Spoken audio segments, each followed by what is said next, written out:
Punjabi radio USA ਸੁਣ ਰਹੇ ਸਾਰੇ ਹੀ ਮਾਣਯੋਗ ਅਤੇ ਸਤਿਕਾਰਤ ਸਰੋਤਿਆਂ ਨੂੰ ਬਹੁਤ ਹੀ ਪਿਆਰ ਸਤਿਕਾਰ ਸਹਿਤ ਦੋਨੋਂ ਜੋੜ ਕੇ ਨਿੱਘੀ ਜਿਹੀ ਸਤਿ ਸ੍ਰੀ ਅਕਾਲ ਸਭ ਨੂੰ ਜੀ ਆਇਆਂ ਨੂੰ ਆਖਦੇ ਹਾਂ। ਸੋ ਪ੍ਰੋਗਰਾਮ ਖਬਰ ਤੇ ਨਜ਼ਰ ਦੇ ਵਿੱਚ ਆਪ ਸਭ ਦਾ ਨਿੱਘਾ ਸਵਾਗਤ ਹੈ। ਸਾਡੇ ਅੱਜ ਦੇ ਮੰਗਲਵਾਰ ਦੇ ਪ੍ਰੋਗਰਾਮ ਦੇ ਵਿੱਚ ਆਪਣੇ ਨਾਲ ਇਸ ਟਾਈਮ ਜੁੜ ਚੁੱਕੇ ਨੇ ਮਲੋਟ ਸਟੂਡੀਓਜ਼ ਤੋਂ ਮਿੰਟੂ ਗੁਰੂਸਰੀਆ ਜੀ।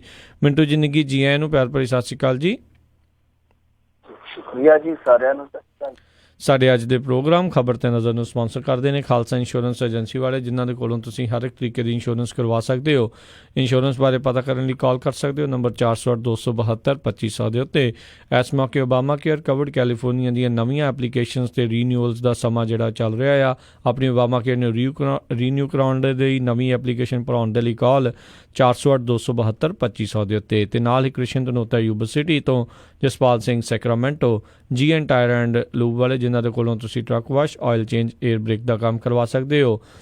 ਨਵੇਂ ਪੁਰਾਣੇ ਟਾਇਰ ਵਾਜਿਬ ਕੀਮਤਾਂ ਦੇ ਵਿੱਚ ਖਰੀਦ ਸਕਦੇ ਹੋ। ਸੈਂਟਾਨੈਲਾ ਅਤੇ ਮਡੇਰਾ 'ਚ ਲੋਕੇਸ਼ਨਸ ਨੇ। ਕਾਲ ਨਿੰਮਾ ਸਹੋਤਾ 209-277-0019277-0113 ਅਤੇ ਨਾਲ ਹੀ ਸ਼ਿਕਾਗੋ ਪੀਜ਼ਾ ਵਿਦ ਟਵਿਸਟ ਵਾਲੇ, ਜਿਨ੍ਹਾਂ ਕੋਲ ਹਰ ਤਰ੍ਹਾਂ ਦਾ veg non veg Indian style pizza ਤੁਸੀਂ ਆਰਡਰ ਕਰ ਸਕਦੇ ਹੋ। ਪੀਜ਼ਾ ਆਰਡਰ ਕਰਨ ਦੇ ਲਈ ਇਹਨਾਂ ਦੀਆਂ ਲੋਕੇਸ਼ਨਸ ਦੀ ਜਾਣਕਾਰੀ ਦੇ ਲਈ ਵੈਬਸਾਈਟ ਵਿਜ਼ਿਟ ਕਰੋ chicagopizzatwist.com ਅਤੇ 15% ਡਿਸਕਾਊਂਟ ਦੇ ਲਈ ਕੂਪਨ ਕੋਡ 13131313 ਦਾ ਇਸਤੇਮਾਲ ਕਰ ਸਕਦੇ ਹੋ। ਅਤੇ ਨਾਲ ਹੀ west coast truck driving school Fresno ਵਾਲੇ, ਜਿਹੜੇ ਕਿ ਤੁਹਾਨੂੰ ਟਰੱਕ ਦਾ ਲਾਇਸੈਂਸ ਬਹੁਤ ਹੀ ਵਧੀਆ ਸਿਖਲਾਈ ਦੇ ਨਾਲ ਬਹੁਤ ਘੱਟ ਸਮੇਂ 'ਚ ਲੈ ਕੇ ਦਿੰਦੇ ਨੇ। ਟਰੱਕ ਦਾ ਲਾਇਸੈਂਸ ਲੈਣ ਦੇ ਲਈ ਕਾਲ ਫਰਾਂਸਿਸਕੋ ਰਵੇਰਾ 559-800-0590 ਜਾਂ ਅਜੀਤ ਅਟਵਾਲ 559-374-4541। ਅਸੀਂ ਇਹਨਾਂ ਸਾਰਿਆਂ ਦਾ ਬਹੁਤ ਬਹੁਤ ਧੰਨਵਾਦ ਕਰਦੇ ਹਾਂ। ਜੇਕਰ ਤੁਸੀਂ ਜਾਂ ਕੋਈ ਹੋਰ ਕਾਰੋਬਾਰ ਇਸ ਪ੍ਰੋਗਰਾਮ ਨੂੰ ਸਪਾਂਸਰ ਕਰਨਾ ਚਾਹੁੰਦੇ ਹੋ, ਸੰਪਰਕ ਕਰੋ ਨੰਬਰ 408-722-7698 ਦੇ ਉੱਤੇ। ਅਸੀਂ ਇਹਨਾਂ ਸਾਰਿਆਂ ਦਾ ਬਹੁਤ ਬਹੁਤ ਧੰਨਵਾਦ ਕਰਦੇ ਹਾਂ। ਜੇਕਰ ਤੁਸੀਂ ਜਾਂ ਕੋਈ ਹੋਰ ਕਾਰੋਬਾਰ ਇਸ ਪ੍ਰੋਗਰਾਮ ਨੂੰ ਸਪਾਂਸਰ ਕਰਨਾ ਚਾਹੁੰਦੇ ਹੋ, ਸੰਪਰਕ ਕਰੋ ਨੰਬਰ 408-722-7698 ਦੇ ਉੱਤੇ। ਮਿੰਟੂ ਜੀ, ਗੱਲਬਾਤ ਦਾ ਸਿਲਸਿਲਾ ਸ਼ੁਰੂ ਕਰਦੇ ਹਾਂ। ਕਹਿੰਦੇ ਜਸਵੰਤ ਸਿੰਘ ਦਾ ਜਿਹੜਾ ਪੁੱਤਰ ਆ ਮਨਵਿੰਦਰ ਸਿੰਘ, ਭਾਜਪਾ ਛੱਡ ਕੇ ਕਾਂਗਰਸ 'ਚ ਸ਼ਾਮਲ। ਪਿਛਲੇ ਮਹੀਨੇ ਕਹਿਤਾ ਸੀ, ਕਹਿੰਦਾ ਕਮਲ ਕਾ ਫੂਲ ਬੜੀ ਬੋਧ, ਭਾਵ ਕਿ ਭਾਰਤੀ ਜਨਤਾ ਪਾਰਟੀ ਦੇ ਨਾਲ ਤੁਰਨਾ ਜਿਹੜਾ ਸੀ ਜਾਂ ਕਮਲ ਦੇ ਪਿੱਛੇ ਜਾਣਾ, ਉਹਦੀ ਬਹੁਤ ਵੱਡੀ ਗੱਲ ਸੀ। ਪਿਛਲੇ ਮਹੀਨੇ ਇਹਨੇ ਇਹ ਗੱਲ ਕਹੀ ਸੀਗੀ ਤਾਂ ਉਹਦੇ ਪਤਾ ਲੱਗ ਗਿਆ ਸੀਗਾ, ਉਹਦੇ ਇਰਾਦਾ ਹੋ ਗਿਆ ਸੀਗਾ ਕਿ ਇਹ ਜਿਹੜਾ ਜਸਵੰਤ ਸਿੰਘ ਦਾ ਪੁੱਤਰ ਆ ਮਾਨਵਿੰਦਰ ਸਿੰਘ ਆ, ਇਹਨੇ ਕਿਸੇ ਦੇ ਮੰਨਣਾ ਨਹੀਂ ਹੋਣੇ ਜਾਊਗਾ। ਵੈਸੇ ਕਿਉਂਕਿ ਰੁੱਤ ਹੁਣ ਇਲੈਕਸ਼ਨ ਦੀ ਚੱਲ ਪਈ ਆ, ਮੌਸਮ ਆ ਗਿਆ, ਇਸ ਤਰ੍ਹਾਂ ਦੀਆਂ ਦਲ ਬਦਲੀਆਂ ਹੁਣ ਆਮ ਹੀ ਆਪਾਂ ਨੂੰ ਵੇਖਣ ਨੂੰ ਮਿਲੂਗੀਆਂ। ਖਾਸ ਤੌਰ ਤੇ ਅੱਜ ਹੀ ਤੁਸੀਂ ਵੇਖ ਲਓ, ਵਾਰੀ ਦਾ ਵੱਟਾ ਉਹਨਾਂ ਨੇ ਪੂਰਾ ਕਰ ਲਿਆ। ਉਹਨਾਂ ਨੇ ਇਹਨਾਂ ਦੇ 2 ਵਿਧਾਇਕ ਪੱਟ ਲਏ ਗੋਆ ਦੇ ਵਿੱਚ। ਗੋਆ ਦੇ ਵਿੱਚ ਤੁਹਾਨੂੰ ਪਤਾ ਹੀ ਹੈ ਕਿ ਪਾਰੇਕਰ ਦੀ ਸਥਿਤੀ ਹੈ ਜਿਹੜੀ ਬਹੁਤ ਖਰਾਬ ਹੈ, ਇਸ ਸਮੇਂ ਸਰੀਰਕ ਹਾਲਤ ਉਹਦੀ ਹੈ ਜਿਹੜੀ ਬਹੁਤ ਨਾਜ਼ੁਕ ਆ। ਜਿਹੜਾ ਮਨੋਹਰ ਪਾਰੇਕਰ ਅੱਗੇ ਡਿਫੈਂਸ ਮਿਨਿਸਟਰ ਵੀ ਰਿਹਾ, ਉੱਥੇ ਕਾਂਗਰਸ ਜ਼ੋਰ ਲਾਉਂਦੀ ਪਈ ਸੀ ਕਿਉਂਕਿ ਲਾਰਜੈਸਟ ਪਾਰਟੀ ਹੈ ਉੱਥੇ ਗੋਆ ਦੇ ਵਿੱਚ। ਬਾਵਜੂਦ ਇਸ ਤੇ ਉਹ ਭਾਰਤੀ ਜਨਤਾ ਪਾਰਟੀ ਵਾਲੀ ਸਰਕਾਰ ਬਣਾ ਗਈ ਸੀ। ਤਾਂ ਇਹਨਾਂ ਨੂੰ ਹੁਣ ਉਮੀਦ ਜਗ ਰਹੀ ਸੀਗੀ ਕਿ ਅਸੀਂ ਕੁਛ ਨਾ ਕੁਛ ਤੋੜ ਕਰਕੇ ਆਪਣਾ ਉਹਨੂੰ ਸਿੱਧਾ ਕਰ ਸਕਦੇ ਹਾਂ। ਪਰ ਅੱਜ ਉਹਨਾਂ ਨੇ ਬਰੋਬਰੀ ਸੰਨ ਮਾਰੀ ਹੈ। ਇਹਨਾਂ ਦੇ 2 ਵਿਧਾਇਕ ਕਾਂਗਰਸ ਦੇ ਉਹਨਾਂ ਦੇ ਵਿੱਚ ਜਾ ਰਹੇ ਆ। ਤਾਂ ਕਹਿਣ ਦਾ ਭਾਵ ਇਹ ਆ ਕਿ ਬਰੋਬਰ ਸਾਡੀ ਚੱਲੀ ਜਾਂਦੀ ਆ, ਉਹ ਵੀ ਮਰੀ ਜਾਂਦੇ, ਉਹ ਵੀ ਮਾਰੀ ਜਾਂਦੇ ਆ। ਪਰ ਆਹ ਵੈਸੇ ਕੌਮੀ ਪੋਲੀਟਿਕਸ ਦੇ ਵਿੱਚ ਇੱਕ ਵੱਡੀ ਸੱਟ ਕਹੀ ਜਾ ਸਕਦੀ ਹੈ ਰਾਜਸਥਾਨ ਦੇ ਵਿੱਚੋਂ, ਕਿਉਂਕਿ ਰਾਜਪੂਤਾਨਾ ਵੋਟ ਹੈ ਜਿਹੜੀ ਉਹ ਬਹੁਤ ਉਭਰਵਾਂ ਰੋਲ ਅਦਾ ਕਰਦੀ ਨਜ਼ਰ ਆਉਂਦੀ ਹੈ ਜਦੋਂ ਅਸੀਂ ਰਾਜਸਥਾਨ ਦੀ ਰਾਜਨੀਤੀ ਦੇਖਦੇ ਹਾਂ। ਪਰ ਕੁਛ ਹਸਤੀਆਂ, ਕੁਛ ਨਾਮ ਇਸ ਤਰ੍ਹਾਂ ਦੇ ਹੁੰਦੇ ਜਿਹੜੇ ਕੌਮੀ ਪੋਲੀਟਿਕਸ ਤੇ ਵੀ ਪ੍ਰਭਾਵ ਪਾਉਂਦੇ। ਜਸਵੰਤ ਸਿੰਘ ਉਹਨਾਂ ਦੇ ਵਿੱਚ ਵੇਖਿਆ। ਹਾਲਾਂਕਿ ਜਸਵੰਤ ਸਿੰਘ ਤੁਹਾਨੂੰ ਪਤਾ ਹੀ ਆ, ਇੱਕ ਮੌਕੇ ਆ ਕੇ ਭਾਰਤੀ ਜਨਤਾ ਪਾਰਟੀ ਤੋਂ ਲਹਿਦਾ ਹੋ ਗਿਆ ਸੀਗਾ। ਫਿਰ ਇਹਨੇ ਉਦੋਂ ਆਪ ਅਲੱਗ ਚੋਣ ਲੜੀ ਸੀ ਜਦੋਂ ਉਹਨੂੰ 2014 ਦੇ ਵਿੱਚ ਬਾੜਮੇਰ ਦੇ ਮੇਰੇ ਹਲਕੇ ਤੋਂ ਇਨਕਾਰ ਕਰ ਦਿੱਤਾ ਗਿਆ ਸੀਗਾ, ਹਾਰ ਗਿਆ ਸੀਗਾ। ਇਹ ਉਸ ਸੀਟ ਤੋਂ ਭਾਜਪਾ ਦਾ ਸੋਨਾ ਰਾਮ ਜਿੱਤਿਆ ਸੀ ਮੇਰੇ ਖਿਆਲ ਦੇ ਨਾਲ, ਜਿਹੜਾ ਕਿ ਖੁਦ ਕਾਂਗਰਸ ਛੱਡ ਕੇ ਉਦੋਂ ਭਾਜਪਾ 'ਚ ਆਇਆ।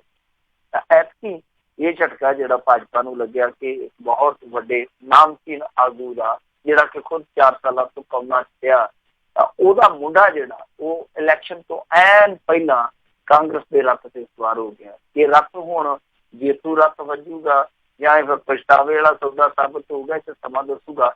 ਪਰ ਜਸਵੰਤ ਸਿੰਘ ਦੇ ਮੁੰਡੇ ਨੇ ਜਿਹੜੀ ਆਪਣੀ ਚੱਲ ਦਿੱਤੀ। ਜੀ ਜੀ ਜੀ ਅਗਲੀ ਜਿਹੜੀ ਗੱਲ ਕਰਦੇ, ਕਹਿੰਦੇ ਖਹਿਰਾ ਨੂੰ ਮਨਾਉਣ ਜਾਣਗੇ ਭਗਵੰਤ ਮਾਨ, ਬਣਾਈ ਇਹ ਰਣਨੀਤੀ। ਆਪਦੇ ਤੇ ਹੈਗੇ। ਵੈਸੇ ਹਰੇਕ ਤੀਜੇ ਚੌਥੇ ਦਿਨ ਇਹਨਾਂ ਨੂੰ ਦੌਰਾ ਜਿਹਾ ਪੈਂਦਾ, ਉਧਰ ਕਹਿ ਦਿੰਦੇ ਆ ਅਸੀਂ ਕਰਾਂਗੇ ਗੱਲਬਾਤ, ਪਰ ਉਹ ਗੱਲਬਾਤ ਜਿਹੜੀ ਆ ਉਹ ਗੱਲਬਾਤ ਤੋਂ ਅੱਗੇ ਨਹੀਂ ਵੱਧਦੀ, ਬਸ ਗੱਲਬਾਤ ਤੱਕ ਹੀ ਸੀਮਤ ਰਹਿ ਜਾਂਦੀ, ਮਹਿਦੂਦ ਰਹਿ ਜਾਂਦੀ ਹੈ, ਕਰਦੇ ਤੇ ਕੁਛ ਨਹੀਂ ਹੈ। ਤਾਂ ਅੱਜ ਵੀ ਇਹਨਾਂ ਨੇ ਹੁਣ ਇਹ ਐਲਾਨਿਆ ਕਿ ਦੇਖੋ ਜੀ ਅਸੀਂ ਬਾਗੀ ਧੜੇ ਨੂੰ ਮਨਾਵਾਂਗੇ, ਯਾਨੀ ਮਨ ਮਨਵਲ ਕਰਨ ਦਾ ਯਤਨ ਕਰਾਂਗੇ। ਤੇ ਨਾਲ ਹੀ ਭਗਵੰਤ ਮਾਨ ਨੇ ਕਿਹਾ ਕਿ ਉਹਨਾਂ ਦੇ ਨਾਲ ਸਮਾਂ ਨਿਸ਼ਚਿਤ ਕੀਤਾ ਜਾ ਰਿਹਾ ਮੀਟਿੰਗ ਵਾਸਤੇ, ਯਾਨੀ ਉਸ ਧੜੇ ਦੇ ਨਾਲ ਮੁਲਾਕਾਤ ਲਈ ਸਮਾਂ ਜਿਹੜਾ ਉਹ ਤੈਅ ਕੀਤਾ ਜਾ ਰਿਹਾ ਵਾ। ਤਾਂ ਆਉਣ ਵਾਲੇ ਦਿਨਾਂ ਦੇ ਵਿੱਚ ਅਸੀਂ ਇਹ ਮਨ ਮਨਾਵਲ ਜ਼ਰੂਰ ਕਰਾਂਗੇ। ਤੇ ਕਹਿੰਦਾ ਕਿ ਜੋ ਵੀ ਹੋਇਆ ਉਹ ਹੁਣ ਭੁੱਲ ਜਾਣਾ ਚਾਹੀਦਾ ਤੇ ਪੰਜਾਬ ਦੇ ਭਲੇ ਦੀ ਕੋਸ਼ਿਸ਼ਾਂ ਕੀਤੀਆਂ ਜਾਣੀਆਂ ਚਾਹੀਦੀਆਂ ਨੇ। ਇਹ ਦੂਜੀਆਂ ਚੀਜ਼ਾਂ ਉਹਨਾਂ ਨੇ ਜਿਹੜੀਆਂ ਕਹੀਆਂ ਨੇ, ਉਹ ਕਹਿੰਦੇ ਆ ਕਿ ਦੇਖੋ ਸਾਡੇ ਵਿੱਚ ਗੱਲਬਾਤ ਪਹਿਲਾਂ ਹੀ ਚੱਲਦੀ ਪਈ ਸੀਗੀ, ਪਰ ਅੱਜ ਕੋਰ ਕਮੇਟੀ ਦੀ ਮੀਟਿੰਗ ਸੀਗੀ, ਹੁਣ ਇੱਕ ਕਮੇਟੀ ਬਕਾਇਦਾ ਬਣਾ ਦਿੱਤੀ ਗਈ ਹੈ। ਯਾਨੀ ਕੋਰ ਕਮੇਟੀ ਦੀ ਮੀਟਿੰਗ ਤੋਂ ਬਾਅਦ ਇਹ ਫੈਸਲਾ ਕੀਤਾ ਗਿਆ ਕਿ ਇੱਕ ਕਮੇਟੀ ਇਸ ਤਰ੍ਹਾਂ ਦੀ ਬਣਾ ਦਿੱਤੀ ਜਾਵੇ ਜਿਹੜੀ ਰੁੱਸੇ ਹੋਏ ਲੋਕਾਂ ਨੂੰ ਮਨਾ ਕੇ ਲਿਆਵੇ। ਯਾਨੀ ਹੁਣ ਜਿਹੜੀ ਜਾ ਕੇ ਆਖੇਗੀ ਕਿ ਆਪਾਂ ਦੋਵੇਂ ਰੁੱਸ ਬੈਠੇ ਤੇ ਮਨਾਉਂਗੇ, ਯਾਨੀ ਇੱਕ ਨੂੰ ਜਾ ਕੇ ਮਨਾਉਣਾ ਪੈਣਾ। ਤੇ ਮੇਰੇ ਖਿਆਲ ਦੇ ਨਾਲ ਹਾਲੇ ਵੀ ਹੈਗਾ ਵੇਲਾ, ਵੈਸੇ ਤੇ ਵੇਲਾ ਬਹੁਤ ਖੁੰਝ ਚੁੱਕੇ ਆ, ਆਉਂਦੇ ਵਕਤੋਂ ਖੁੰਝੀ ਦੂਮਣੀ ਗਾਵੇ ਆਲ ਪਤਾਲ, ਤਾਂ ਵਕਤ ਤੇ ਥੋੜਾ ਜਿਹਾ ਖੁੰਝ ਚੁੱਕੇ ਆ। ਤੇ ਜੇ ਇਸ ਤਰ੍ਹਾਂ ਸਲਾਮਾਂ 'ਚ ਰਹਿ ਗਏ, ਤੂੰ ਪਹਿਲ ਕਰ ਤੇ ਤੂੰ ਪਹਿਲ ਕਰ, ਫਿਰ ਰਹਿੰਦਾ ਖੁੰਦਾ ਸਮਾਂ ਵੀ ਇਹ ਗਵਾ ਬੈਣਗੇ। ਜੇ ਤੇ ਮਾੜਾ ਮੋਟਾ ਸਮਾਂ ਇਕੱਠਾ ਕਰ ਲੈਣ ਤੇ ਦੇਖੋ ਸਨਮਾਨ ਦੀ ਜੰਗ ਘੱਟੋ ਘੱਟ ਲੜ ਚੁੱਕੀ ਆ। ਜੇ ਸਨਮਾਨ ਦੀ ਜੰਗ ਤੋਂ ਵੀ ਛਿੜਕ ਗਏ ਤੇ ਫਿਰ ਤੇ ਸਮਾਨ ਹੀ ਇਕੱਠਾ ਕਰਨਗੇ ਲੈ ਤੇ ਕਿਹਦੀ ਜ਼ਮਾਨਤ ਗਈ ਤੇ ਕਿਹਦੀ ਜ਼ਮਾਨਤ ਬਚ ਗਈ, ਸਮਾਨ ਹੀ ਬਚੂਗਾ। ਖੈਰ ਦੇਖਦੇ ਆ ਵੀ ਇਹਨਾਂ ਦਾ ਹੱਲ ਨਿਕਲਦਾ ਜਾਂ ਨਹੀਂ ਨਿਕਲਦਾ, ਪਰ ਜਿਸ ਤਰ੍ਹਾਂ ਦਾ ਸੁਖਪਾਲ ਖਹਿਰੇ ਦਾ ਰਵੱਈਆ, ਜਿਸ ਤਰ੍ਹਾਂ ਦੇ ਉਹਦੇ ਤੇਵਰ ਆ, ਮੈਨੂੰ ਨਹੀਂ ਲੱਗਦਾ ਕਿ ਹੁਣ ਛੇਤੀ ਉਹ ਇਹਨਾਂ ਦੇ ਸਿਰ ਪਲੂਤੇ 'ਚ ਆ ਜਾਊਗਾ, ਕਿਉਂਕਿ ਉਹ ਹੁਣ ਸੁਪਨੇ ਜਿਹੜੇ ਥੋੜੇ ਜਿਹੇ ਵੱਡੇ ਸਜਾਉਣ ਲੱਗ ਪਏ। ਜੀ ਜੀ ਬਿਲਕੁਲ ਬਿਲਕੁਲ। ਅਗਲੀ ਗੱਲ ਕਰਦੇ, ਕਹਿੰਦੇ ਰਾਜਪਾਲ ਨੂੰ ਮਿਲ ਕੇ ਆਏ ਸੁਖਬੀਰ ਨੇ ਮਾਰੀ ਬੜਕ, ਕਿਹਾ ਜਾਨ ਦੀ ਪਰਵਾਹ ਨਹੀਂ। ਇਹਦੀ ਬੜਕ ਦੀ ਰੜਕ ਤੇ ਉਧਰ ਮੁਕਤਸਰ ਜ਼ਿਲ੍ਹੇ ਦੇ ਵਿੱਚ ਲਟੇਰੇ ਹੀ ਕੱਢ ਕੇ ਲੱਗੇ ਆ। ਉਹ ਇਹਨਾਂ ਦੇ ਪੈਟਰੋਲ ਪੰਪ ਤੋਂ ਦੱਸਦੇ ਆ ਕਿ 9-10 ਲੱਖ ਰੁਪਈਆ ਲੁੱਟ ਕੇ ਲੈ ਗਏ ਆ। ਵੈਸੇ ਰਿਲਾਇੰਸ ਵਾਲਾ ਪੰਪ ਸੀ, ਬਾਅਦ ਚ ਜਾਗਰਣ ਵਾਲਾ ਨੇ ਖੁਲਾਸਾ ਕੀਤਾ, ਕਹਿੰਦੇ ਕਿ ਉਹ ਤੇ ਛੋਟੇ ਬਾਦਲ ਦਾ ਪੰਪ ਆ। ਲੋਕੀ ਕਹਿੰਦੇ ਹੁਣ ਰਿਲਾਇੰਸ ਵਾਲਿਆਂ ਨਾਲ ਵੀ ਇਹਨਾਂ ਨੇ ਸਾਂਝ ਭਿਆਲੀ ਨੇ ਜਿਹੜੀ ਪਾ ਲਈ ਹੈ। ਖੈਰ ਉਹ ਤੇ ਹੁਣ ਜਾਗਰਣ ਵਾਲੇ ਜਾਣਦੇ ਜਾਂ ਸੁਖਬੀਰ ਬਾਦਲ ਜਾਣਦਾ ਕਿ ਉਹ ਕੀ ਮਾਮਲਾ ਹੈ, ਕੀ ਮਾਜਰਾ। ਪਰ ਇੱਧਰੋਂ ਜਿਹੜੀ ਇਹਨਾਂ ਨੇ ਬੜਕ ਮਾਰੀ ਹੈ, ਇਹ ਰਾਜਪਾਲ ਨੂੰ ਮਿਲ ਕੇ ਕਿਹਾ ਇਹਨਾਂ ਨੇ, ਕਹਿੰਦੇ ਆ ਕਿ ਅਸੀਂ ਕਿਸੇ ਤੋਂ ਡਰਦੇ ਨਹੀਂ ਆ। ਵੈਸੇ ਨਾਲੇ ਤੇ ਜਾ ਕੇ ਮੰਗ ਪੱਤਰ ਦਿੰਦੇ ਕਰਦੇ ਆ ਕਿ ਬੰਦੇ ਫੜੇ ਗਏ ਯੂਪੀ ਦੇ ਵਿੱਚ ਖਤਰਾ। ਇਸ ਤੋਂ ਇਲਾਵਾ ਨਾਲੇ ਕਹਿੰਦੇ ਆ ਜੀ ਕਿ ਅਸੀਂ ਕਿਸੇ ਤੋਂ ਡਰਦੇ ਨਹੀਂ ਹੈ। ਵੈਸੇ ਪੰਜਾਬ 'ਚ ਕਹਿੰਦੇ ਡਰ ਦਾ ਮਾਹੌਲ, ਨਾਲੇ ਡਰ ਦਾ ਮਾਹੌਲ ਦਿਖ ਰਿਹਾ, ਨਾਲੇ ਕਹਿੰਦੇ ਜੀ ਅਸੀਂ ਡਰਦੇ ਨਹੀਂ, ਨਾਲੇ ਰਾਜਪਾਲ ਨੂੰ ਵਫਦ ਲੈ ਕੇ ਮਿਲਦੇ ਪਏ ਆ। ਤੇ ਆਹੀ ਗੱਲਾਂ ਬਾਤਾਂ ਜਿਹੜੀਆਂ ਇਹ ਕਰਦੇ ਪਏ ਆ ਕਿ ਜੀ ਪੰਜਾਬ ਦੇ ਵਿੱਚ ਬਹੁਤ ਇੱਕ ਕਾਲਾ ਦੌਰ ਛਾਇਆ ਹੋਇਆ ਸੀਗਾ, ਉਦੋਂ ਹਜ਼ਾਰਾਂ ਜਾਨਾਂ ਚਲੇ ਗਈਆਂ ਤੇ ਹੁਣ ਕੈਪਟਨ ਸਰਕਾਰ ਸੂਬੇ ਨੂੰ ਫਿਰ ਉਸੇ ਰਾਹ ਪਾਉਣ ਜਾ ਰਹੀ। ਤੇ ਨਾਲ ਕਿਹਾ ਕਿ ਸੂਬੇ ਦੀ ਸ਼ਾਂਤੀ ਭੰਗ ਕਰਨ ਵਾਲੀਆਂ ਤਾਕਤਾਂ ਨੂੰ ਕੈਪਟਨ ਸਰਕਾਰ ਅੱਗੇ ਲਿਆਉਣ ਲਈ ਆ। ਅਕਾਲੀ ਦਲ ਨੂੰ ਇੱਕ ਸਾਜ਼ਿਸ਼ ਤਹਿਤ ਕਮਜ਼ੋਰ ਕਰਨ ਦਾ ਯਤਨ ਕੀਤਾ ਜਾ ਰਿਹਾ। ਨਾਲ ਹੀ ਛੋਟੇ ਬਾਦਲ ਕਹਿੰਦੇ ਆ ਕਿ ਬਾਦਲ ਪਰਿਵਾਰ ਨਾ ਹੋਵੇ ਤਾਂ ਖਾਲਿਸਤਾਨ ਬਣਾਉਣ ਵਾਲੀਆਂ ਤਾਕਤਾਂ ਜਿਹੜੀਆਂ ਭਾਰੂ ਹੋ ਜਾਂਦੀਆਂ। ਉਹਨਾਂ ਕਿਹਾ ਕਿ ਸੂਬੇ ਦੇ ਸਾਰੇ SSPs ਨੂੰ ਕੈਪਟਨ ਸਰਕਾਰ ਨੇ ਹੁਕਮ ਦਿੱਤੇ ਹਨ ਕਿ ਅਕਾਲੀਆਂ ਦੀਆਂ ਰੈਲੀਆਂ ਮੀਟਿੰਗਾਂ ਦੇ ਪੈਰ ਨਾ ਲੱਗਣ। ਯਾਨੀ ਹੁਣ ਇੱਕੋ ਸੱਟੇ ਉਹ ਕਿੰਨੀਆਂ ਗੱਲਾਂ ਕਹਿ ਗਏ ਆ। ਖਾਸ ਤੌਰ ਤੇ ਪ੍ਰਕਾਸ਼ ਸਿੰਘ ਬਾਦਲ ਦੇ ਪਰਿਵਾਰ ਨੂੰ ਉਭਾਰ ਕੇ ਇੱਕ ਤਰ੍ਹਾਂ ਨਾਲ ਕਹਿਣ ਦਾ ਯਤਨ ਇਹ ਕਰ ਗਿਆ ਕਿ ਅਕਾਲੀ ਦਲ ਹੋਵੇ ਤੇ ਚਾਹੇ ਪੰਜਾਬ ਹੋਵੇ, ਬਾਦਲ ਪਰਿਵਾਰ ਦੇ ਸਿਰ ਤੇ ਖੜੇ ਆ। ਇਹ ਸੱਚ ਜਾਣਿਓ। ਦੂਜੀ ਚੀਜ਼ ਦੇਖੋ, ਇਹ ਜਿਹੜੀ ਚੀਜ਼ ਦੂਜੀ ਮੈਂ ਕਹਿਣ ਜਾ ਰਿਹਾ ਉਹ ਥੋੜੀ ਹੀ ਦੂਸਰੇ ਐਂਗਲ ਤੋਂ, ਦੂਸਰੇ ਪੱਖ ਤੋਂ ਵਿਚਾਰਨ ਵਾਲੀ ਆ ਕਿ ਯੂਪੀ ਦੇ ਵਿੱਚ ਗ੍ਰਿਫਤਾਰੀਆਂ, ਪੰਜਾਬ ਦੇ ਵਿੱਚ ਕਸ਼ਮੀਰੀਆਂ ਦੀਆਂ ਗ੍ਰਿਫਤਾਰੀਆਂ, ਫਿਰ ਉਸ ਤੋਂ ਬਾਅਦ ਕੈਪਟਨ ਅਮਰਿੰਦਰ ਸਿੰਘ ਦਾ ਬਿਆਨ, ਅੱਜ ਇਹਨਾਂ ਦਾ ਰਾਜਪਾਲ ਕੋਲ ਜਾਣਾ, ਹੁਣ ਸਿੱਧੇ ਤੌਰ ਤੇ ਹੀ ਇੱਕ ਤਰ੍ਹਾਂ ਨਾਲ ਕਹਿ ਲਈਏ ਕਿ ਇਹਨਾਂ ਨੇ ਉਂਗਲ ਖੜੀ ਕਰ ਦਿੱਤੀ ਹੈ ਕਿ ਕੈਪਟਨ ਸਰਕਾਰ ਦੇ ਰਾਜ ਦੇ ਵਿੱਚ, ਯਾਨੀ ਬਰਗਾੜੀ ਵਾਲਾ ਜਿਹੜਾ ਮੋਰਚਾ, ਉਹਦੇ ਵਿੱਚ ਕੁਛ ਗਲਤ ਤਾਕਤਾਂ ਨੂੰ ਅੱਗੇ ਲਿਆਉਂਦਾ ਜਾ ਰਿਹਾ। ਕਹਿਣ ਦਾ ਭਾਵ ਹੈ ਕਿ ਜੋ ਕੁਛ ਇੱਧਰ ਚੱਲਦਾ ਪਿਆ, ਬਰਗਾੜੀ ਮੋਰਚੇ ਦੇ ਸੰਚਾਲਕਾਂ ਨੂੰ ਬੜੇ ਧਿਆਨ ਨਾਲ ਹੁਣ ਅੱਗੇ ਚੱਲਣਾ ਪਊਗਾ, ਕਿਉਂਕਿ ਕੈਪਟਨ ਅਮਰਿੰਦਰ ਸਿੰਘ ਕੁਛ ਹੱਦ ਤੱਕ ਹੀ ਜਾ ਸਕਦਾ ਸੀਗਾ, ਕਿਉਂਕਿ ਤੁਹਾਨੂੰ ਪਤਾ ਹੀ ਹੈ ਗਾਂਵ ਦੀਆਂ ਹੱਦਾਂ ਖਤਮ ਹੋ ਜਾਂਦੀਆਂ, ਗਾਂ ਮੋਦੀ ਹੋਰਾਂ ਦੀਆਂ ਹੱਦਾਂ ਸ਼ੁਰੂ ਹੋ ਜਾਂਦੀਆਂ। ਤਾਂ ਹੁਣ ਇਹਨਾਂ ਨੂੰ ਵੇਖਣਾ ਪਊਗਾ, ਵਿਚਾਰਨਾ ਪਊਗਾ, ਕਿਉਂਕਿ ਏਜੰਸੀਆਂ ਦੀ ਵੀ ਅੱਖ ਆ ਗਈ ਹੈ, 2 ਇਕੱਠ ਤੇ ਬਹੁਤ ਵੱਡੇ ਭਰਵੇਂ ਹੋਏ ਆ। ਉਸ ਤੋਂ ਇਲਾਵਾ ਇਹ ਜਿਹੜੀ ਰਾਜਨੀਤੀ ਹੈ ਜਿਹਦੇ ਤੇ ਦੋਸ਼ ਇਹ ਲੱਗਦਾ ਕਿ ਮਿਲ ਮਿਲਾ ਕੇ ਚੱਲਦੀ ਹੈ, ਤਾਂ ਉਹ ਵੀ ਇੱਕੋ ਸੁਰ ਦੇ ਵਿੱਚ ਹੁਣ ਇਹਨਾਂ ਚੀਜ਼ਾਂ ਤੇ ਉਤਰ ਰਹੀ। ਕੋਈ ਗਰਮ ਖਿਆਲੀ ਦੱਸਦਾ, ਹੁਣ ਖਾਲਿਸਤਾਨੀਆਂ ਤੇ ਆ ਗਈ, ਹੋਰ 5-7 ਘੰਟਿਆਂ ਨੂੰ ਜਾਂ 5-7 ਦਿਨਾਂ ਨੂੰ ਅੱਤਵਾਦੀ ਵੀ ਕਹਿ ਸਕਦੇ ਜੋ ਇਨਸਾਫ ਮੰਗਦੇ ਆ, ਨਿਆਂ ਮੰਗਦੇ ਆ। ਤਾਂ ਇਹ ਥੋੜਾ ਜਿਹਾ ਹੁਣ ਇਸ ਪੱਖ ਤੋਂ ਬਚ ਕੇ ਚੱਲਣਾ ਪਊਗਾ। ਉੱਥੇ ਜਿੱਦਾਂ ਕੱਲ ਇੱਕ ਕੁਦਰਤੀ ਮੌਤ ਹੋਈ ਹੈ ਸੇਵਾਦਾਰ ਦੀ, ਤਾਂ ਇਹ ਇਸ ਤਰ੍ਹਾਂ ਦੀ ਕੋਈ ਸ਼ਰਾਰਤ ਹੋ ਜਾਂਦੀ ਹੈ ਤੇ ਮਾਹੌਲ ਜਿਹੜਾ ਉਹ ਫਿਰ ਅੱਗੇ ਕਿਸ ਤਰ੍ਹਾਂ ਅੰਡਰ ਕੰਟਰੋਲ ਰੱਖਣਾ, ਉਹ ਇਹਨਾਂ ਮੋਰਚੇ ਵਾਲਿਆਂ ਨੂੰ ਸੰਭਾਲਣਾ ਪਊਗਾ ਔਰ ਸੋਚਣਾ ਪਊਗਾ, ਵਿਚਾਰਨਾ ਪਊਗਾ। ਜੀ ਜੀ ਜੀ। ਅਗਲੀ ਗੱਲ ਕਰਦੇ, ਕਹਿੰਦੇ 77 ਸਕੂਲ ਸਿੱਖਿਆ ਵੱਲੋਂ ਰਸਮਾਂ ਜਿਹੜੇ ਅਧਿਆਪਕਾਂ ਦਾ ਡਾਟਾ ਦੇਣ ਤੋਂ ਇਨਕਾਰ। ਰਮਸਾ ਜੀ ਜੀ। ਇਹ ਰਮਸਾ ਵਾਲੇ ਅਧਿਆਪਕ ਉਹੀ ਹੈ ਜਿਨ੍ਹਾਂ ਨੂੰ ਇਹਨਾਂ ਨੇ ਇੱਕ ਐਸਾ ਲੋਲੀਪੌਪ ਦਿੱਤਾ ਜਿਹਦੇ ਉੱਤੇ ਖੰਡ ਧੂੜੀ ਹੈ, ਥੱਲੇ ਮਿਰਚਾਂ ਪਾਈਆਂ ਹੋਈਆਂ, ਮਤਲਬ ਕਿ ਤੁਸੀਂ ਰੈਗੂਲਰ ਹੋ ਜਾਓ, ਪਰ ਤਨਖਾਹ ਜਿਹੜੀ ਉਹ ਤੁਸੀਂ 40-42 ਹਜ਼ਾਰ ਤੋਂ ਜਿਹੜੀ ਕੱਟ ਕੇ ਉਹ 15,000 ਕਰ ਲਓ। ਤੁਹਾਨੂੰ ਪਤਾ ਪੰਜਾਬ ਦੇ ਵਿੱਚ ਇਹ ਇੱਕ ਤਰ੍ਹਾਂ ਨਾਲ ਸੰਘਰਸ਼ ਛਿੜਿਆ ਪਿਆ, ਇਹ ਇੱਕ ਬਹੁਤ ਵੱਡਾ ਮੁੱਦਾ ਬਣ ਗਿਆ। ਜਿਹੜੇ ਕੈਪਟਨ ਸਰਕਾਰ ਦੇ ਅਧਿਆਪਕ ਆ ਉਹ ਸੜਕਾਂ ਤੇ ਆ ਗਏ ਸਰਕਾਰ ਦੇ ਵਿਰੁੱਧ, ਕਹਿੰਦੇ ਅਸੀਂ ਤੁਹਾਡੇ ਹੁਕਮਾਂ ਨੂੰ ਜੁੱਤੀ ਦੀ ਨੋਕ ਤੇ ਜਾਣ।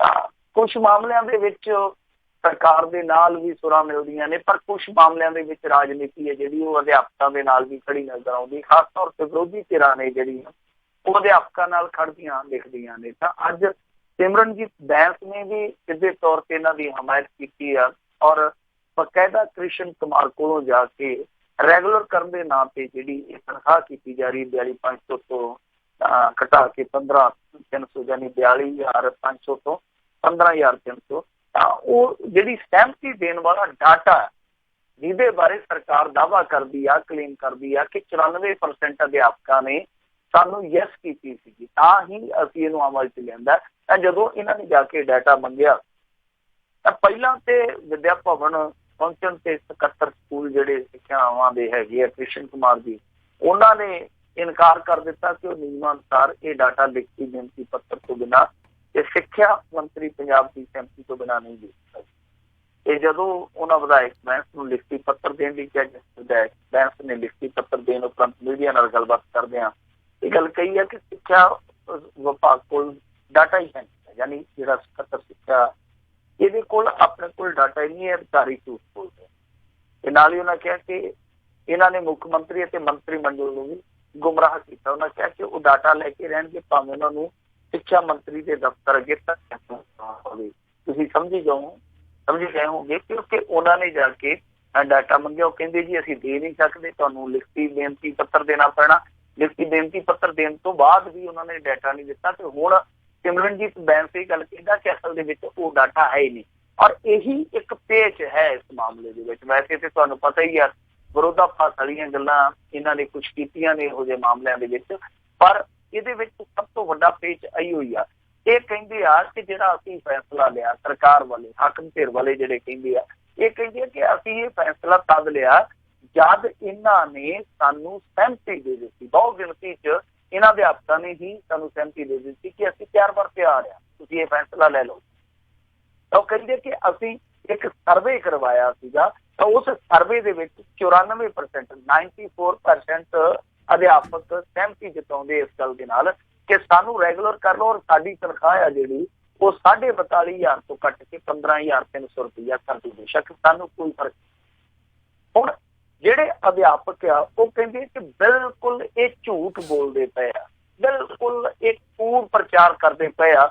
ਉਹ ਕਹਿੰਦੇ ਆ ਕਿ ਸਾਡੇ ਵਿੱਚੋਂ ਇਹਨਾਂ ਨੇ 400-500 ਬੰਦੇ ਦੀ ਹਮਾਇਤ ਲਈ ਆ ਤੇ 400-500 ਬੰਦੇ ਦਾ ਜੇ ਆਪਾਂ ਪਰਸੈਂਟੇਜ ਫਿਗਰ ਕੱਢਾਂਗੇ ਤੇ ਉਹ ਕਿੰਨਾ ਕੁ ਬਣੂਗਾ। ਉਹ ਕਹਿੰਦੇ ਉਹਨੂੰ 90 ਕਰ ਲਓ, 95 ਕਰ ਲਓ, ਜਦ ਕਿ ਸਾਡਾ ਇੱਥੇ ਕਹਿੰਦੇ ਭਵਿੱਖ 8,500 ਬੰਦੇ ਦਾ ਦਾਅ ਤੇ ਲੱਗਾ ਤੇ ਉਹਦੇ ਵਿੱਚੋਂ 500 ਬੰਦੇ ਨੂੰ ਸਾਈਡ ਤੇ ਕਰਕੇ ਪੁੱਛ ਲੈਣਾ ਔਰ ਉਹ ਬੰਦੇ ਹੋ ਸਕਦਾ ਜਿਹੜੇ ਸਿਲੈਕਟਿਵ ਬੰਦੇ ਹੋਣ ਤਾਂ ਉਹਨਾਂ ਦਾ ਡਾਟਾ ਸਾਡੇ ਲਈ ਕੀ ਅਹਿਮੀਅਤ ਰੱਖਦਾ। ਸੋ ਇਹੀ ਪੇਚ ਆ। ਇਸੇ ਕਰਕੇ ਸਿਮਰਨਜੀਤ ਬੈਂਸ ਕਿਹਾ ਸੀਗਾ ਤਾਂ ਡਾਟਾ ਜਿਹੜਾ ਨਹੀਂ ਦਿੱਤਾ ਗਿਆ, ਵੈਸੇ ਤਾਂ ਦੇਖੋ ਕ੍ਰਿਸ਼ਨ ਕੁਮਾਰ ਬੜਾ IAS ਮਸ਼ਹੂਰ ਆ, ਜੀ, ਪਰ ਹਰੇਕ ਖੇਤਰ ਦੇ ਵਿੱਚ ਕੋਈ IAS ਅਧਿਕਾਰੀ ਇੱਕੋ ਜਿਹੀ ਪਰਫਾਰਮੈਂਸ ਦੇ ਦੇਵੇ ਇਹ ਵੀ ਕੋਈ ਲਿਖਿਆ ਨਹੀਂ ਹੈ, ਇਹ ਵੀ ਕੋਈ ਸੁਖਿਆ ਨਹੀਂ ਹੈ। ਤਾਂ ਕ੍ਰਿਸ਼ਨ ਕੁਮਾਰ ਜਿਸ ਤਰ੍ਹਾਂ ਦੀਆਂ ਗੱਲਾਂ ਕਰਦਾ ਪਿਆ ਉਹਦੀ ਆਲੋਚਨਾ ਕਈ ਪੱਖਾਂ ਤੋਂ ਹੁੰਦੀ ਪਈ ਆ, ਪਰ ਜੇ ਡਾਟਾ ਨਹੀਂ ਦਿੱਤਾ ਜਾ ਰਿਹਾ ਤਾਂ ਇਹਦੇ ਵਿੱਚ ਕਿਤੇ ਨਾ ਕਿਤੇ ਅਧਿਆਪਕਾਂ ਦਾ ਉਹ ਪੱਖ ਜਿਹੜਾ ਉਹ ਮਜ਼ਬੂਤ ਹੁੰਦਾ ਨਜ਼ਰ ਆਉਂਦਾ, ਜਿਹਦੇ 'ਚ ਉਹ ਕਹਿੰਦੇ ਆ ਕਿ ਸਰਵੇ ਦੇ ਨਾਂ ਤੇ ਇਹਨਾਂ ਨੇ ਇੱਕ ਤਰ੍ਹਾਂ ਨਾਲ ਕਹੀਏ ਕਿ ਸਰਵੇਖਣ ਨਹੀਂ ਖੇਖਣ ਕੀਤਾ। ਜੀ ਜੀ ਜੀ। ਅਗਲੀ ਜਿਹੜੀ ਗੱਲ ਕਰਦੇ ਹਾਂ, ਅਕਾਲੀ ਦਲ ਦੇ ਰੁੱਸੇ ਲੀਡਰਾਂ ਨੇ ਸ਼੍ਰੀ ਹਰਿਮੰਦਰ ਸਾਹਿਬ ਪਹੁੰਚ ਕੇ ਭੁੱਲ ਬਖਸ਼ਾਈ। ਇਹ ਸਾਰੇ ਸੀਨੀਅਰ ਸਿਟੀਜ਼ਨ ਹੀ ਹੈ ਜੀ, ਜਿਹੜੇ ਪਿੱਛੇ ਜੇ ਆਏ ਸੀ ਮਾਝੇ ਤੋਂ ਅੱਗੇ ਪ੍ਰੈਸ ਕਾਨਫਰੰਸ ਕੀਤੀ ਸੀ ਜਿਨ੍ਹਾਂ ਨੇ ਅੱਜ ਦਰਬਾਰ ਸਾਹਿਬ ਦੇ ਵਿੱਚ ਗਏ ਆ। ਵਾਹਵਾ ਇਹਨਾਂ ਦਾ ਸੈੱਟ ਹੁਣ ਵੱਡਾ ਹੋਇਆ ਪਿਆ। ਉਦੋਂ ਤੇ 3-4 ਜਣੇ ਸੀਗੇ, ਹੁਣ ਰਤਨ ਸਿੰਘ ਜਨਾਲਾ, ਰਣਜੀਤ ਸਿੰਘ ਬ੍ਰਹਮਪੁਰਾ, ਸੇਵਾ ਸਿੰਘ ਸੇਖਵਾਂ, ਇਹਨਾਂ ਤੋਂ ਇਲਾਵਾ ਭਾਈ ਮਨਜੀਤ ਸਿੰਘ ਜੀ ਵੀ ਆਰ ਵਾਲੇ ਆ, ਜਿਹੜੇ ਕਿ ਵਾਈਸ ਪ੍ਰੈਜ਼ੀਡੈਂਟ ਸੀਗੇ ਅਕਾਲੀ ਦਲ ਦੇ, SGPC ਮੈਂਬਰ ਵੀ ਆ। ਫਿਰ ਮਨਮੋਹਨ ਸਿੰਘ ਸਠਿਆਲਾ ਜੀ ਆ, ਰਵਿੰਦਰ ਸਿੰਘ ਬ੍ਰਹਮਪੁਰਾ ਵੀ ਆ, ਅਮਰਪਾਲ ਬੋਨੀ ਅਜਨਾਲਾ ਵੀ ਆ। ਇਹਨਾਂ ਸਾਰਿਆਂ ਨੇ ਅੱਜ ਜਾ ਕੇ ਦਰਬਾਰ ਸਾਹਿਬ ਦੇ ਵਿੱਚ ਮੱਥਾ ਟੇਕਿਆ। ਜਦੋਂ ਇਹ ਉੱਥੇ ਗਏ ਆ, ਹਾਲਾਂਕਿ ਰਣਜੀਤ ਸਿੰਘ ਬ੍ਰਹਮਪੁਰਾ ਨੇ ਇਹ ਕਿਹਾ ਕਿ ਭੁੱਲ ਬਖਸ਼ਾਉਣ ਆਏ ਹਨ ਤੇ ਪੰਥ ਦੀ ਚੜ੍ਹਦੀ ਕਲਾ ਦੀ ਅਰਦਾਸ ਕਰਨ ਲਈ ਦਰਬਾਰ ਸਾਹਿਬ ਪੁੱਜੇ ਆ, ਪਰ ਕਿਤੇ ਨਾ ਕਿਤੇ ਲੋਕਾਂ ਦਾ ਮੱਥਾ ਠਣਕਿਆ ਕਿ ਜਿਹੜੇ ਇਕੱਠੇ ਹੋਏ ਫਿਰਦੇ ਆ ਅੱਜ ਕੁਛ ਨਾ ਕੁਛ ਇਹ ਕਰਨਗੇ ਜ਼ਰੂਰ, ਕਿਉਂਕਿ ਤੁਹਾਨੂੰ ਪਤਾ ਹੀ ਆ ਅਤੀਤ ਦੇ ਵਿੱਚ ਇਹ ਇਸ ਗੱਲ ਤੇ ਸਹਿਮਤੀ ਜਤਾ ਚੁੱਕੇ ਆ ਕਿ ਜੋ ਅਕਾਲੀ ਰਾਜ ਦੇ ਵਿੱਚ ਹੋਇਆ, ਚਾਹੇ ਬਰਗਾੜੀ ਦੇ ਵਿੱਚ ਹੋਇਆ, ਚਾਹੇ ਬਹਿਬਲ ਦੇ ਵਿੱਚ ਹੋਇਆ, ਉਹ ਦਰੁਸਤ ਨਹੀਂ ਹੋਇਆ। ਗੁਰੂ ਸਾਹਿਬਾਨ ਦੀ ਜਿਹੜੀ ਬੇਅਦਬੀ ਹੋਈ ਆ, ਉਹਨਾਂ ਦੇ ਦੋਸ਼ੀ ਹਰ ਹਾਲ 'ਚ ਪਕੜੇ ਜਾਣੇ ਚਾਹੀਦੇ ਆ। ਐਸੀ ਇਹ ਗੱਲ ਜਿਹੜੀ ਆ ਉਹ ਦੁਹਰਾ ਚੁੱਕੇ ਵਾਰ-ਵਾਰ ਇਹ ਲੀਡਰ। ਤਾਂ ਹੁਣ ਇਹਨਾਂ ਨੇ ਅੱਜ ਆ ਕੇ ਇੱਕ ਤਰ੍ਹਾਂ ਨਾਲ ਕਹਿ ਲਈਏ ਕਿ ਖਿਮਾ ਯਾਚਨਾ ਕੀਤੀ ਹੈ ਕਿ ਮਾਫ਼ ਕਰਨਾ ਸੱਚੇ ਸਤਿਗੁਰ। ਅਸੀਂ ਵੀ ਉਸੇ ਟੀਮ ਦਾ ਹਿੱਸਾ ਸੀਗੇ, ਪਰ ਟੀਮ ਦਾ ਹਿੱਸਾ ਤੇ ਅੱਜ ਵੀ ਹੈ। ਇਹ ਬਕਾਇਦਾ ਜਦੋਂ ਇਹ ਪੁੱਛਿਆ ਜਾਂਦਾ ਹੈ ਕਿ ਸੁਖਬੀਰ ਸਿੰਘ ਬਾਦਲ ਦਾ ਕੀ ਰੋਲ ਆ, ਸੁਖਬੀਰ ਸਿੰਘ ਬਾਦਲ ਦੇ ਰੋਲ ਤੇ ਕੀ ਕਹੋਗੇ, ਤੇ ਉਦੋਂ ਨੋ ਕਮੈਂਟ ਕਰਕੇ ਤੇ ਨਿਕਲ ਲੈਂਦੇ ਆ। ਪਰ ਬਾਵਜੂਦ ਇਸ ਤੇ ਕਿਉਂਕਿ ਪਟਿਆਲਾ ਰੈਲੀ ਵਿੱਚ ਆਈ ਸੀਗੀ, ਲੋਕਾਂ ਨੂੰ ਉਮੀਦ ਸੀਗੀ ਕਿ ਸ਼ਾਇਦ ਸਾਰਾ ਕੁਛ ਠੀਕ ਕਰ ਲਿਆ ਜਾਊਗਾ, ਪਰ ਬਾਅਦ ਦੇ ਵਿੱਚ ਦੱਸਦੇ ਆ ਕਿ ਇਹਨਾਂ ਨੂੰ ਕਿਸੇ ਨੇ ਟੈਲੀਫੋਨ ਤੱਕ ਨਹੀਂ ਕੀਤਾ। ਔਰ ਜੱਗੂ ਤੇਰ ਵੀ ਇਹਨਾਂ ਦੇ ਨਾਲ ਇਹ ਹੋਈ ਕਿ ਜਿਹੜੀ ਆ ਚੰਡੀਗੜ੍ਹ ਦੇ ਵਿੱਚ ਮੀਟਿੰਗ ਹੋਈ ਆ, ਉਹ ਉਹਨਾਂ ਨੇ 4-5 ਜਣਿਆਂ ਨੇ ਕਰ ਲਈ। ਉਹਦੇ 'ਚ ਚੀਮਾ ਸੀ, ਇੱਕ ਬੀਬੀ ਜਗੀਰ ਕੌਰ ਸੀ, 2 ਬਾਦਲ ਸੀਗੇ, ਇੱਕ ਅੱਧਾ ਕੋਈ ਹੋਰ ਹੋਣਾ। ਉਹਨਾਂ ਸਾਰਿਆਂ ਨੇ ਉੱਥੇ ਬਹਿ ਕੇ ਵਿਚਾਰਾਂ ਕਰ ਲਈਆਂ। ਇਹਨਾਂ 'ਚੋਂ ਕਿਸੇ ਨੂੰ ਬੁਲਾਇਆ ਨਹੀਂ। ਬੁਲਾਇਆ ਇਸ ਕਰਕੇ ਨਹੀਂ ਕਿਉਂਕਿ ਜੇ ਕੋਰ ਕਮੇਟੀ ਦੀ ਮੀਟਿੰਗ ਕਰਦੇ ਸਨ ਤੇ ਉੱਥੇ ਵੀ ਇਹਨਾਂ ਨੇ ਰਫੜ ਪਾਉਣਾ ਸੀ, ਰੌਲਾ ਪਾਉਣਾ ਸੀ। ਤਾਂ ਬਦਨਾਮੀ ਤੋਂ ਬਚਣ ਦੀ ਜਿਹੜੀ ਰਣਨੀਤੀ ਘੜਨੀ ਸੀ ਉਹ 4-5 ਸਿਰਾਂ ਨੇ ਆਪ ਹੀ ਪੋਲੇ ਜਾ ਕੇ ਕਰ ਲਈ ਆ। ਇਹਨਾਂ ਨੂੰ ਪੁੱਛਿਆ ਨਹੀਂ। ਇਹ ਇਸੇ ਕਰਕੇ ਹੁਣ ਜ਼ਿਆਦਾ ਖਫਾ ਹੋ ਗਏ ਆ ਕਿ ਸਾਨੂੰ ਤੇ ਬੁਲਾਉਂਦੇ ਚਲਾਉਂਦੇ ਨਹੀਂ, ਸਾਨੂੰ ਤੇ ਇੱਕ ਤਰ੍ਹਾਂ ਨਾਲ ਇਹਨਾਂ ਨੇ ਦੁੱਧ ਚੋਂ ਮੱਖੀਆਂ ਨੂੰ ਕੱਢ ਕੇ ਪਰਾ ਮਾਰ ਸੁੱਟਿਆ। ਤਾਂ ਇਸੇ ਕਰਕੇ ਅੱਜ ਦਰਬਾਰ ਸਾਹਿਬ ਦੇ ਵਿੱਚ ਇਹਨਾਂ ਨੇ ਹਿਲਜੁਲ ਕੀਤੀ, ਆ ਕੇ ਮੱਥਾ ਟੇਕਿਆ, ਸੱਚੇ ਸਤਿਗੁਰ ਤੋਂ ਖਿਮਾ ਯਾਚਨਾ ਕਹਦੀਏ ਭੁੱਲ ਬਖਸ਼ਾਈ ਆ। ਪਰ ਬਾਵਜੂਦ ਇਸ ਤੇ ਡਿਸੀਜਨ ਹਾਲੇ ਵੀ ਨਹੀਂ ਲਿਆ ਇਹਨਾਂ ਨੇ ਕਿ ਇਹਨਾਂ ਨੇ ਕਰਨਾ ਕੀ ਆ। ਗਲਤ ਕਹਿ ਰਹੇ ਆ ਕਿ ਉਸ ਸਮੇਂ ਘਟਨਾਵਾਂ ਗਲਤ ਵਾਪਰੀਆਂ ਨੇ, ਪਰ ਕੀ ਉਹਨਾਂ ਗਲਤ ਵਾਪਰੀਆਂ ਘਟਨਾਵਾਂ ਲਈ ਤੁਹਾਡਾ ਕੋਈ ਮੁੱਖ ਮੰਤਰੀ, ਤੁਹਾਡਾ ਉਪ ਮੁੱਖ ਮੰਤਰੀ ਕੋਈ ਜ਼ਿੰਮੇਵਾਰ ਨਹੀਂ ਸੀਗਾ? ਇਸ ਗੱਲ ਤੇ ਕੋਈ ਸਪਸ਼ਟਤਾ ਨਹੀਂ ਹੈ ਇਹਨਾਂ ਦੀ।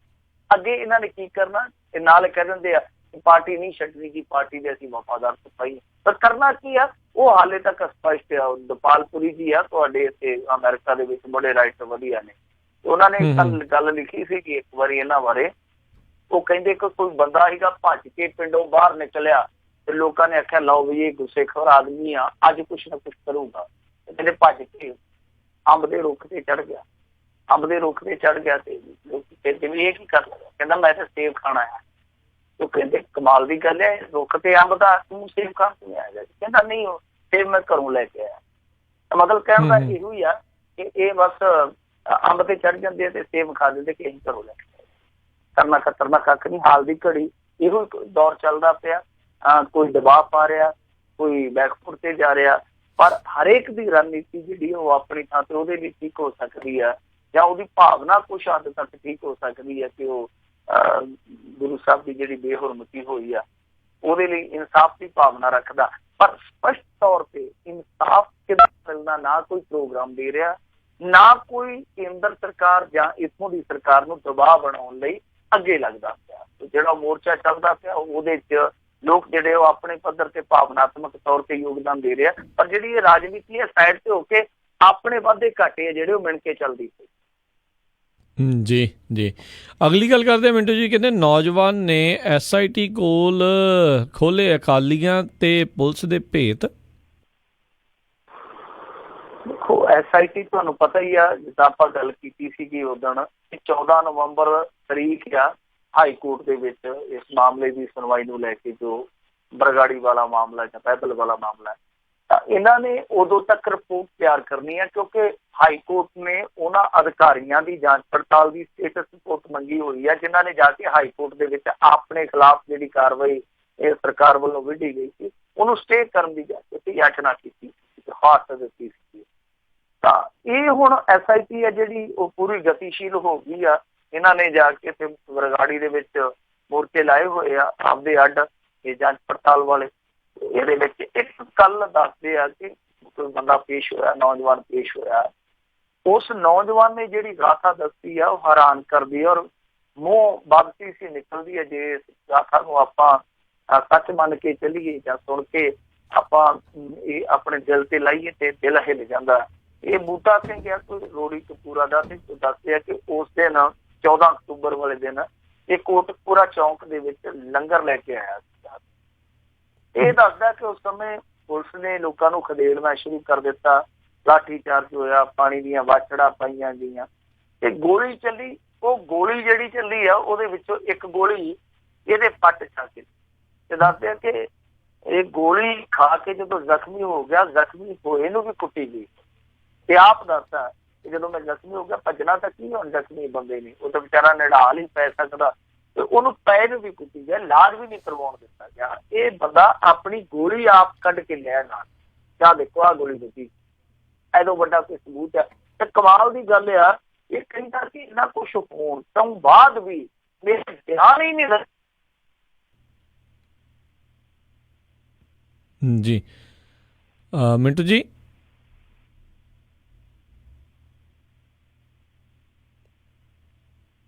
ਮਿੰਟੂ ਜੀ ਮੈਨੂੰ ਲੱਗਦਾ ਜੀ ਆਵਾਜ਼ ਦੇ ਵਿੱਚ ਥੋੜ੍ਹੀ ਦਿੱਕਤ ਆ ਰਹੀ ਆ ਕਨੈਕਸ਼ਨ ਦੇ ਵਿੱਚ, ਤੇ ਇੱਦਾਂ ਸਰੋਤੇ ਜੁੜੇ ਰਹੋ। ਜਿਹੜੀਆਂ ਕੁਛ ਖਬਰਾਂ ਰਹਿ ਗਈਆਂ ਆਪਾਂ ਉਹਨਾਂ ਦੇ ਨਾਲ ਦੁਬਾਰਾ ਜੁੜ ਕੇ ਪੁੱਛਦੇ ਹਾਂ।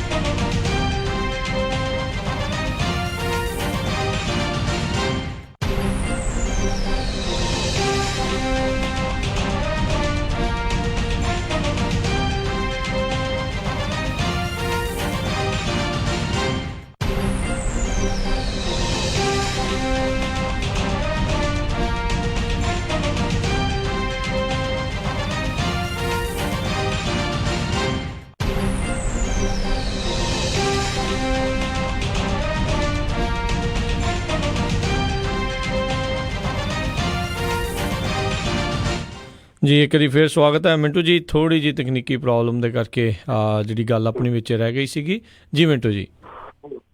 ਬਿਲਕੁਲ, ਆਪਾਂ ਵੀ ਕਾਲੀਆਂ ਦੇ ਵਾਂਗੂ ਖਿਮਾ ਯਾਚਨਾ ਕਰ ਲੈਂਦੇ ਹਾਂ ਜੀ।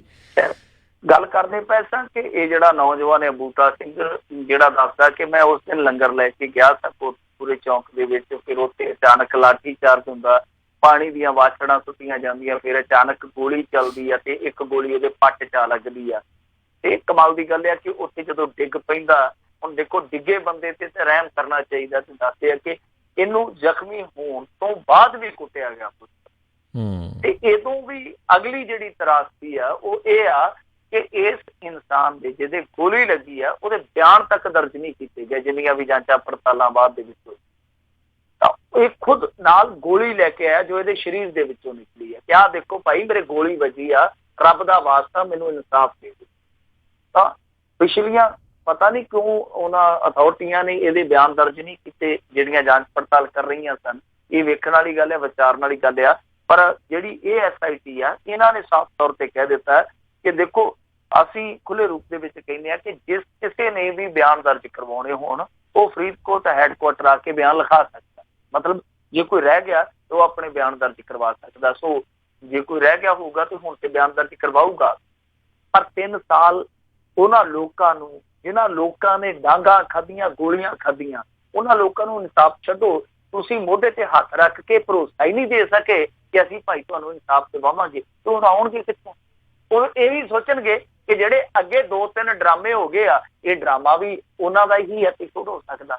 ਸੋ ਜ਼ਰੂਰਤ ਇਸ ਗੱਲ ਦੀ ਆ ਕਿ ਇਹ ਵੀ ਵੇਖਿਆ ਜਾਵੇ ਕਿ ਜਿਹੜੇ ਅਫਸਰ ਉਦੋਂ ਜਾਂਚ ਪੜਤਾਲ ਕਰਕੇ ਗਏ ਆ, ਚਾਹੇ ਉਹ ਕਮਿਸ਼ਨ ਸੀਗੇ ਜਾਂ ਕੋਈ ਹੋਰ ਆ, ਤਾਂ ਉਹਨਾਂ ਨੇ ਇਹੋ ਜਿਹੇ ਅਹਿਮ ਗਵਾਹ ਸੀਗੇ ਜਿਹੜੇ ਉਹ ਜਾਂਚ ਪੜਤਾਲ 'ਚ ਕਿਉਂ ਨਹੀਂ ਸ਼ਾਮਲ ਕੀਤੇ?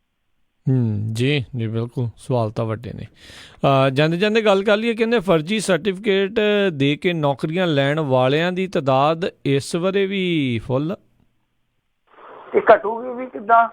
ਜਦੋਂ ਪ੍ਰਧਾਨ ਮੰਤਰੀ ਤੋਂ ਲੈ ਕੇ ਵੱਡੇ ਵੱਡੇ ਮੰਤਰੀਆਂ ਦੀਆਂ ਡਿਗਰੀਆਂ ਜਿਹੜੀਆਂ ਉਹਨਾਂ ਤੇ ਸਵਾਲ ਉੱਠਦੇ, ਅਗਲਾ ਕਹਿੰਦਾ ਜੇ ਕੋਈ ਇਸ ਤਰ੍ਹਾਂ ਮੰਤਰੀ ਬਣ ਸਕਦਾ, ਪ੍ਰਧਾਨ ਮੰਤਰੀ ਬਣ ਸਕਦਾ, ਆਪਾਂ ਨੂੰ ਕੀ, ਆਪਾਂ ਕੋਈ ਸੰਤਰੀ ਮੰਤਰੀ ਨਹੀਂ ਬਣ ਸਕਦੇ? ਤਾਂ ਸਾਡੇ ਪੰਜਾਬ ਦੇ ਵਿੱਚ ਪਿਛਲੇ ਸਾਲ ਵੀ ਕਾਫੀ ਵੱਡੀ ਤਾਦਾਦ ਦੇ ਵਿੱਚ ਜਾਲੀ ਡਿਗਰੀਆਂ ਤੇ ਨੌਕਰੀਆਂ ਕਰਦੇ ਬੰਦੇ ਫੜੇ ਗਏ ਸੀ। ਬੰਦੀਆਂ ਵੀ ਸੀਗੀਆਂ ਵਿੱਚ, ਇਕੱਲੇ ਬੰਦੇ ਹੀ ਨਹੀਂ ਸੀਗੇ। ਤਾਂ 94 ਦਾ ਅੰਕੜਾ ਸੀਗਾ ਪਿਛਲੀ ਵਾਰੀ, ਤੇ ਐਤਕੀ ਹੁਣ ਤੱਕ ਦੱਸਦੇ ਆ ਕਿ 48 ਮਾਮਲੇ ਆ ਜਿਹੜੇ ਸਾਹਮਣੇ ਆ ਚੁੱਕੇ ਆ, ਜਿਨ੍ਹਾਂ ਚੋਂ 3 ਕੇਸ ਜਿਹੜੇ ਆ ਉਹ ਕੁੜੀਆਂ ਦੇ ਆ। ਯਾਨੀ 3 ਕੁੜੀਆਂ ਨੇ ਵੀ ਜਾਲੀ ਸਰਟੀਫਿਕੇਟ ਲਾ ਕੇ, ਫਰਜ਼ੀ ਸਰਟੀਫਿਕੇਟ ਲਾ ਕੇ ਨੌਕਰੀ ਹਾਸਲ ਕੀਤੀ ਹੈ। ਉਹਨਾਂ ਦੇ ਵਿੱਚ ਮੇਰੇ ਖਿਆਲ ਦੇ ਨਾਲ ਇੱਕ ਬੀਬੀ ਕ੍ਰਿਕਟਰ ਵੀ ਹੈਗੀ ਆ। ਤਾਂ ਇਹ ਜਿਹੜਾ ਸਾਰਾ ਜਾਂਚ ਪੜਤਾਲ ਦਾ ਕੰਮ ਸੀਗਾ, ਇਹ ਆਰਮੀ ਨੇ, ਰੇਲਵੇ ਨੇ ਔਰ ਰੋਡਵੇਜ਼ ਨੇ ਕਰਵਾਇਆ। ਪੰਜਾਬ ਸਕੂਲ ਐਜੂਕੇਸ਼ਨ ਬੋਰਡ ਤੋਂ ਉਹਨਾਂ ਨੇ ਵੈਰੀਫਿਕੇਸ਼ਨ ਵਾਸਤੇ ਡਿਗਰੀਆਂ ਭੇਜੀਆਂ ਸੀ, ਜਿਹਦੇ ਚੋਂ ਹੁਣ ਤੱਕ 48 ਫਰਜ਼ੀ ਨਿਕਲੀਆਂ ਨੇ। ਪਰ ਇਹ ਫਰਜ਼ੀਵਾੜਾ ਜਿਹੜਾ ਉਹ ਇੱਕ ਥਾਂ ਸੀਮਤ ਨਹੀਂ ਹੁੰਦਾ, ਇੱਕ ਭਰਤੀ ਤੱਕ ਸੀਮਤ ਨਹੀਂ ਹੁੰਦਾ। ਜੇ ਤੁਸੀਂ ਹੋਰ ਜਿੰਨੇ ਮੁਲਾਜ਼ਮ ਹੁਣ ਤੱਕ ਸੇਵਾ ਕਾਲ ਦੇ ਵਿੱਚ ਹੈਗੇ ਆ, ਜੋ ਸੇਵਾ ਨਿਭਾਉਂਦੇ ਆ ਨੌਕਰੀ ਦੀ, ਤਾਂ ਜੇ ਸਾਰਿਆਂ ਦੀਆਂ ਡਿਗਰੀਆਂ ਜਿਹੜੀਆਂ ਇਸੇ ਤਰ੍ਹਾਂ ਵੈਰੀਫਾਈਡ ਕਰਦੀਆਂ ਜਾਣ ਤੇ ਕਈ ਸੈਂਕੜੇ ਹਜ਼ਾਰ ਕੇਸ ਨਿਕਲ ਆਉਣਗੇ। ਖੈਰ ਸਾਡੇ ਇੰਡੀਆ 'ਚ ਚੱਲਦਾ ਹੀ ਸਾਰਾ ਕੁਛ ਫਰਜ਼ੀ ਤਹਿਤ ਆ। ਤੁਸੀਂ ਆ ਦੇਖੋ, ਹੁਣ ਪਿੱਛੇ ਜੇ ਕੋਬਰਾ ਪੋਸਟ ਨੇ ਇੱਕ ਬਹੁਤ ਵੱਡਾ ਖੁਲਾਸਾ ਕੀਤਾ, ਪਰ ਅਫਸੋਸ ਦੀ ਗੱਲ ਕਿ ਮੇਨ ਸਟ੍ਰੀਮ ਮੀਡੀਆ ਨੇ ਉਹਦੇ ਤੇ ਇੱਕ ਦੰਦ ਤੋਂ ਦੰਦ ਨਹੀਂ ਚੱਕਿਆ। ਉਹਨਾਂ ਨੇ ਖੋਜ ਕੀਤੀ, ਉਹ ਕਹਿੰਦੇ ਕਿ 2006 ਤੋਂ ਲੈ ਕੇ 2016 ਤੱਕ 194 ਇਹੋ ਜਿਹੇ ਨੇਤਾ ਸੀਗੇ ਇੰਡੀਆ ਦੇ ਜਿਨ੍ਹਾਂ ਨੇ ਆਪਣੇ ਪੈਨ ਦੀ ਇਨਫੋਰਮੇਸ਼ਨ ਹੀ ਚੋਣ ਕਮਿਸ਼ਨ ਨੂੰ ਗਲਤ ਦਿੱਤੀ ਹੈ ਹਲਫਨਾਮੇ।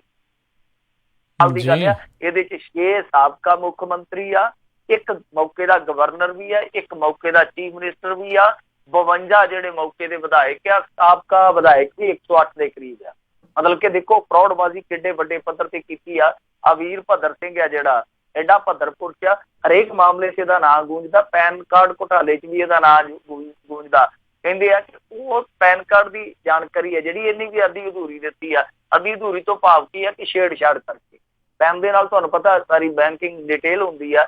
ਇਹਨਾਂ ਨੇ ਕੀ ਕੀਤਾ ਕਿ ਜਿਹੜੇ ਨੰਬਰ ਸੀਗੇ ਇੱਕ ਹਲਫਨਾਮੇ 'ਚ ਵਧੀਆ ਦਿੱਤੇ, ਪੂਰੇ ਦਿੱਤੇ, ਤੇ ਉਸ ਤੋਂ ਬਾਅਦ ਜਿਹੜਾ ਦੂਸਰਾ ਹਲਫਨਾਮਾ ਦਿੱਤਾ ਉਹਦੇ ਵਿੱਚੋਂ ਨੰਬਰ ਜਿਹੜੇ ਸੀ ਉਹ ਕਾਂਟ ਛਾਂਟ ਦਿੱਤੇ ਜਾਂ ਇੱਧਰ ਉੱਧਰ ਕਰ ਦਿੱਤੇ, ਤਾਂ ਕਿ ਦੂਸਰੀ ਵਾਰੀ ਜਿਹੜੀ ਇਨਫੋਰਮੇਸ਼ਨ ਹੈ ਨਾ ਉਹਦੇ 'ਚੋਂ ਸਾਰੀ ਨਾ ਨਿਕਲ ਸਕੇ। ਸੋ ਜਿੱਥੇ ਮੰਤਰੀ, ਸੰਤਰੀ, ਗਵਰਨਰ, ਸਪੀਕਰ, ਡਿਪਟੀ ਸਪੀਕਰ, ਮੰਤਰੀ, ਪ੍ਰਧਾਨ ਮੰਤਰੀ, ਪਤਾ ਨਹੀਂ ਕੌਣ ਕੀ ਕੁਛ ਕਰੀ ਜਾਂਦਾ, ਉੱਥੇ ਨਿੱਕੇ ਮੋਟੇ ਜਿਹੜੇ ਘੁਟਾਲੇ ਫਰਜ਼ੀਵਾੜੇ ਆ ਜਿਹੜੇ ਉਹ ਨਹੀਂ ਰੁਕ ਸਕਦੇ।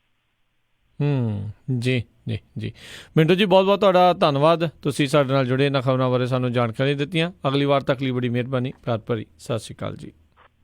ਸਤਿ ਸ਼੍ਰੀ ਅਕਾਲ ਜੀ। ਤੇ ਸਰੋਤਿਓ, ਇੱਥੇ ਸਾਡਾ ਅੱਜ ਦਾ ਇਹ ਪ੍ਰੋਗਰਾਮ ਵਿੱਚ ਸਮਾਪਤ। ਮਿਲਾਂਗੇ ਤੁਹਾਨੂੰ ਸਾਰਿਆਂ ਨੂੰ ਅਗਲੀ ਵਾਰ। ਉਦੋਂ ਤੱਕ ਲਈ ਮੈਨੂੰ ਰਾਜਕਰਮਜੀਤ ਸਿੰਘ ਨੂੰ ਇਜਾਜ਼ਤ ਦਿਓ। ਮੇਰੇ ਵੱਲੋਂ ਵੀ ਪਿਆਰ ਭਰੀ ਨਿੱਘੀ ਸਤਿ ਸ਼੍ਰੀ ਅਕਾਲ। ਜਿਉਂਦੇ ਵਾਸਤੇ ਰਹੋ, ਹੱਸਦੇ ਖੇਡਦੇ ਰਹੋ, ਸੁਣਦੇ ਰਹੋ ਪੰਜਾਬੀ ਰੇਡੀਓ USA।